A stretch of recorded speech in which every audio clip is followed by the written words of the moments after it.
Mais qui représente vraiment la Pâque? La Pâque est la preuve même de l'amour de Dieu, le sacrifice ultime pour la restauration, la réparation et le salut de l'humanité. Nous savons tous que le monde est couvert par le mal. Et ça, la Bible même le confirme. Mais Dieu merci, il a fallu que Jésus descende pour faire le job. C'est dans cette semaine de la Pâque, dans cette période de la Pâque, des milliers d'années passées, que Jésus est descendu dans les profondeurs pour combattre, pour vaincre et pour libérer les captifs de l'emprise du mal. Pour beaucoup, la Pâque représente cette semaine ou encore cette période de l'année où l'on voit partout dans les magasins des lapins et des œufs au chocolat. Pour certains encore, ce sont des dîners en famille, chez la grand-mère ou chez les parents. Mais en réalité, la Pâque n'a rien à voir avec tout ça. La Pâque représente plutôt l'entrée triomphante de Jésus à Jérusalem. Il a été accueilli par des milliers de personnes qui célébraient en poussant des cris de joie, mais aussi des cris de supplication, comme un appel à l'aide.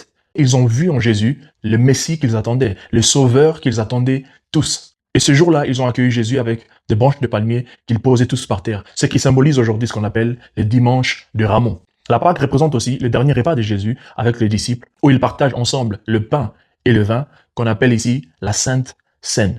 Et pendant ce repas, il leur révèle beaucoup de choses, et l'une d'entre elles, c'est la révélation du pain qui est son corps et du vin qui est son sang, donné pour le salut de l'humanité. Et il leur demande de manger et boire, et surtout de continuer à faire ça en sa mémoire. En mangeant son corps et en buvant de son sang, c'est le seul moyen que nos péchés soient pardonnés, que nos péchés soient effacés.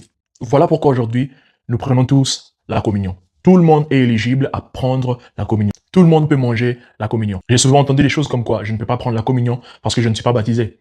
Il ne faut pas être saint pour manger la communion. Le corps et le sang de Jésus, c'est pour la rémission des péchés. Alors, quoi de plus mieux que lorsque l'on se sent sale, lorsqu'on ne se sent pas éligible? C'est en ce moment-là que ça fait beaucoup plus de sens pour toi de manger et de boire le corps du Christ. Jésus nous demande de faire ceci en sa mémoire, pour se souvenir exactement de ce qu'il a fait sur la croix. Mais la Pâque représente aussi l'arrestation de Jésus, son procès, le chemin vers la croix, la résurrection de Jésus-Christ 3 jours après sa mort, mais aussi son ascension. C'est à ce moment-là qu'il a laissé à l'humanité tout entière sa dernière volonté d'aller partout dans le monde, faire connaître l'histoire de Jésus. Raconter, témoigner, faire de toutes les nations les disciples de Jésus. Et si vous êtes intéressé par l'histoire de la Pâque, vous pouvez la lire dans tous les livres d'évangile qui sont Matthieu, Marc, Luc et Jean. Très souvent, les gens pensent que Jésus est juste mort à la croix et ressuscité au 3e jour. Ça, c'est la manière la plus simple et la plus courte pour résumer l'histoire de la Pâque. Mais en réalité, au moment où Jésus a remis son esprit à son Père, c'est ce moment-là que le voyage a commencé. C'est là que les vraies choses ont commencé. Il est mort, oui, mais il est allé dans les séjours des morts pour combattre la mort et toutes les forces du mal. Alors, dans ce combat, qui a duré 3 jours, Jésus a copieusement mis KO toutes les forces du mal. Les péchés, les démons, la dépression, l'anxiété, les maladies mentales, les crises de panique, la peur, l'addiction au tabac, l'addiction à la drogue, l'addiction au sexe, à la pornographie, à la masturbation, à la pédophilie, le traumatisme, les pensées suicidaires, les maladies héréditaires, les maladies incurables, les mensonges, le vol, la haine, la cupidité et bien plus. Tout ce que vous pouvez vous imaginer que je n'ai pas cité ou qu'il n'en existe pas, les choses que la science essaie de comprendre, de découvrir, de trouver des solutions, les choses que tu ressens, que tu ne peux expliquer à personne, les choses que les médecins disent, c'est anormal, il n'existe pas encore de traitement à ces sujets, ils ne savent pas comment expliquer ni guérir ce phénomène. Tout ça, dis-toi que Jésus les a vaincus, inclut leur maître suprême, qui est la mort. Jésus a vaincu la mort. Dans l'œil humain, les gens ont seulement vu Jésus crucifié sur la croix, mourir. Mais c'est en ce moment-là que son vrai voyage, son combat, sa vraie mission spirituelle a commencé. Oui, j'ai dit spirituel parce que tout ce qui se passe en esprit se manifeste dans les physiques. Tout ce qui est palpable, tout ce qui est visible, tout ce qui est physique vient du spirituel. Ça aussi, c'est un sujet pour un autre jour. Dis-moi en commentaire si cela t'intéresse. Voilà pourquoi il a fallu que Jésus meure. Qu'il descende dans les profondeurs du ténèbre et des esprits mauvais, là où tout est sombre, afin de mettre fin au règne du mal. Et Jésus l'a fait comme un grand champion. Comme dans un combat de boxe live, il les a livrés publiquement en spectacle, chaos total.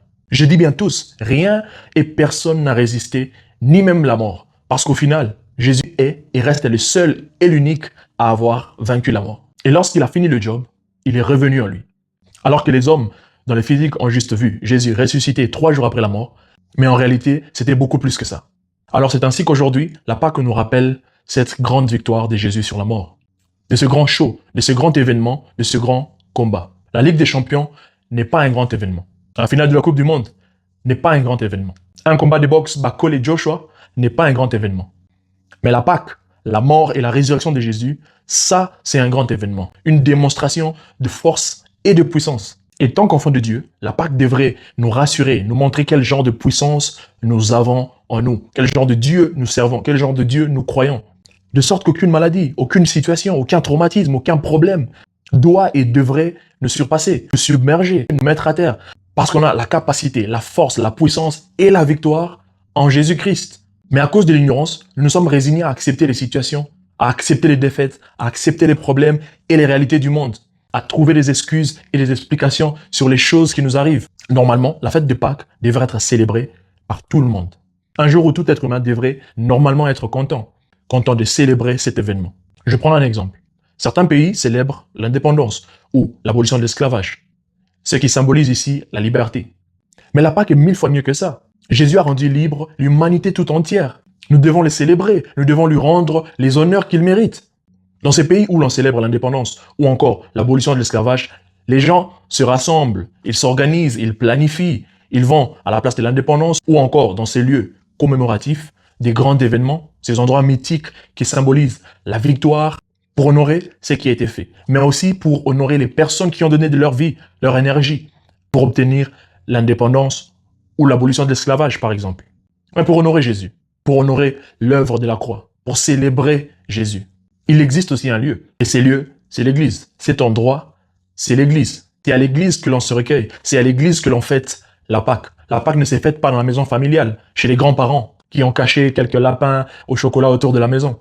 Non, ne détournons pas un si grand événement, une si grande célébration à une petite fête des lapins au chocolat. Mon frère, ma sœur, papa, maman, lorsque vous célébrez une fête chrétienne, faites-le bien. Faites-le de la bonne manière. Renseignez-vous et enseignez à vos enfants en leur donnant la vraie version, les vraies explications, le comment du pourquoi nous célébrons la Pâque. Ou encore Noël. Les œufs et les lapins en chocolat n'ont rien à voir avec la Pâque. Je me répète encore, les œufs, les lapins en chocolat et les cadeaux n'ont rien à voir avec la fête de la Pâque. La fête de la Pâque, nous célébrons Jésus-Christ ressuscité. Pourquoi c'est toi qui reçois un cadeau? La fête de la Noël, nous célébrons la naissance de Jésus. Pourquoi c'est toi qui reçois un cadeau? Vous voulez en faire une fête de famille? Pas de problème, mais faites d'abord l'essentiel. Emmenez la famille, emmenez les enfants à l'église, qu'ils entendent, qu'ils apprennent la vraie histoire sur la Pâque ou la Noël. Qu'est-ce que ça signifie? Pourquoi ça s'est passé? Quand est-ce que ça s'est passé? Comment ça s'est passé? Qu'est-ce que ça représente pour nous aujourd'hui? Vous voulez donner un peu de sucre à vos enfants et à vos petits-enfants? Faites-le, mais après l'église. Apprenons à rendre à César ce qui est à César et à Dieu ce qui est à lui. Faut pas mélanger les choses. Profite de ce moment pour apprendre sur Dieu. Profite de ce moment pour te reconnecter, pour créer une relation avec Dieu, pour essayer Dieu. De toute façon, tu n'as rien à perdre parce que tu traverses des moments difficiles. Cette situation te malmène depuis longtemps. Ces pensées suicidaires reviennent à tout moment. Tu sens des présences autour de toi, dans ta chambre ou quand tu es seul dans la maison, comme si quelqu'un t'est surveillé. Ces rêves, ces cauchemars, ces imaginations, ces souvenirs continuent à te hanter toutes les nuits.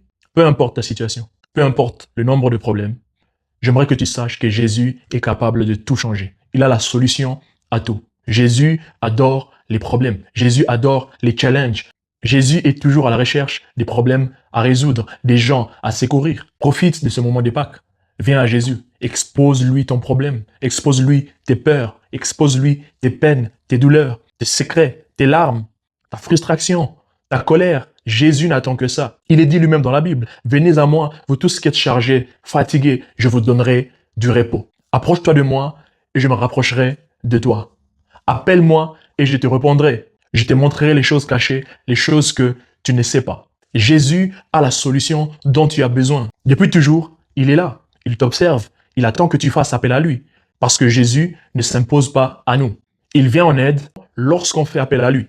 Tous les jours, il te voit faire appel à d'autres solutions. À la drogue, à l'alcool, la méditation, le yoga, le spiritisme, le feng shui. Consulter les voyants qui prétendent communiquer avec les esprits, les boules de cristal et faire confiance aux sorcières, les bougies et les cristals. Et pendant ces temps, il espère qu'un jour, tu les choisiras comme option, comme tu l'as fait avec tous les autres. Dans cette période de la Pâque, profites-en. Apporte tes problèmes au pied de Jésus. Apporte ton fardeau à la croix. Je te garantis un résultat comme jamais auparavant. Jésus a la solution à toutes choses. La meilleure des solutions qui puisse exister. Bien meilleure que tout ce que tu as déjà essayé. Je te parle de la vraie solution. Pas la solution d'un soir. Fumer et boire pour oublier, cela ne marche pas. Et ça n'a jamais marché pour personne. Car le lendemain, après l'ivresse, vos problèmes seront encore là. Elles n'auront pas disparu. Danser toute la nuit et finir la soirée dans le lit d'une ou d'un inconnu, plein de regrets dans la matinée, ça ne marche pas. Au contraire, ça rajoute de nouveaux problèmes. La déception, le cœur brisé, pour ne citer que cela. Aller en vacances, s'évader, changer d'air, ce n'est pas non plus la bonne solution. Parce qu'après les vacances, retour à la réalité. Vos problèmes seront encore là. Mais avec Jésus, je te parle de la vraie solution. Et cette solution, pour l'obtenir, il faut se rapprocher de lui, croire en lui faire confiance. Comme la Bible le dit, il faut que celui qui se rapproche de Dieu croit qu'il existe et qu'il est le rémunérateur de tous ceux qui les cherchent. Beaucoup de fois, lorsque les gens ont des problèmes, ils préfèrent faire appel à d'autres solutions. Ils préfèrent recourir à d'autres solutions qui n'aident en rien. Au contraire, elles empirent la situation. Elles vous enfoncent encore plus. La question que je me pose, si tu es prêt à tout essayer pour avoir la solution, pourquoi n'essaies-tu pas Jésus? Pourquoi ne testes-tu pas Jésus? Juste une seule fois. Pourquoi tu ne tentes pas la solution Jésus? Tu as déjà tout essayé. De toute façon, tu n'as rien à perdre. Pourquoi ne donnes-tu pas la chance à Jésus? Si seulement tu pouvais essayer Jésus juste une fois. Et si cela ne marche pas, tu pourras aller trouver d'autres solutions. Mais au moins, tu auras essayé. Et si tu choisis la solution Jésus, j'aimerais que tu saches, elle ne fonctionne que lorsque tu crois vraiment en lui de tout ton cœur, sans le moindre doute. Sans la foi, cela ne marchera pas. Sans la foi, il est impossible de plaire à Dieu. Profite de cette période de la Pâque et maximise tes chances. Tes chances de célébrer Jésus avec les autres frères et sœurs dans l'église. Oui, c'est exactement ce qui s'est passé dans le temps. Les gens sont allés célébrer l'entrée triomphante de Jésus dans les rues de Jérusalem. Mais c'est plus tard que la célébration a été ramenée à l'église, car c'est la maison de Dieu. Célèbre la vraie Pâque en mangeant et en buvant le corps du Christ. Et rappelle-toi que les lapins et les œufs au chocolat n'ont rien à voir avec la Pâque. Que Dieu vous bénisse.